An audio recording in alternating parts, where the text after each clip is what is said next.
Welcome to the Mastering Python video course. In this video course, we're going to start with the fundamentals and then work our way up to talk about more powerful and advanced techniques of Python programming. I am Daniel Arbuckle, and I'll be your presenter for this course. I began using Python approximately 20 years ago, and have used it ever since for both research and professional work. This first video is a quick sneak peek of the course as a whole, where we'll discuss the topics that we will be covering throughout the course. In the first section, we'll look at how to get started with Python. We'll first walk through downloading and installing the Python interpreter and standard library. Then we'll take a look at the Python interactive shell and running Python programs from the command line. Next, we'll take a look at pip, Python's tool for installing third-party libraries, and see how to find those third-party libraries using the Python package index. In section 2, we'll talk through creating an empty Python code package, and then extend that by adding code modules to the package. We'll then take a short detour to talk about how to import package modules into each other, and see how to add data files to the package. In section 3, we'll talk about best practices for Python programmers. These are things that you don't have to do, but the weight of experience says that they're good ideas.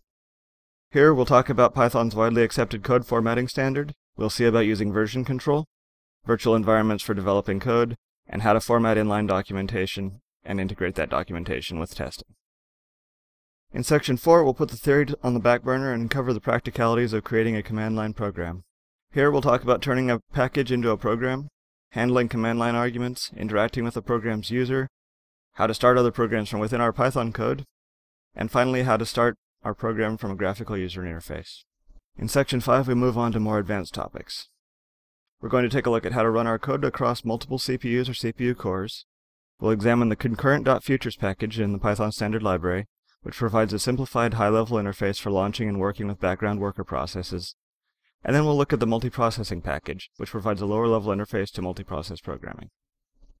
In section 6, we're talking about asynchronous I/O and cooperative threading with coroutines.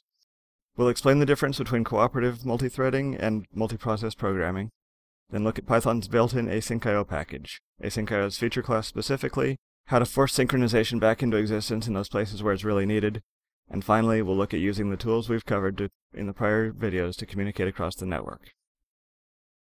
In section 7, we'll look at several ways in which Python code can rewrite or change the meaning of other Python code.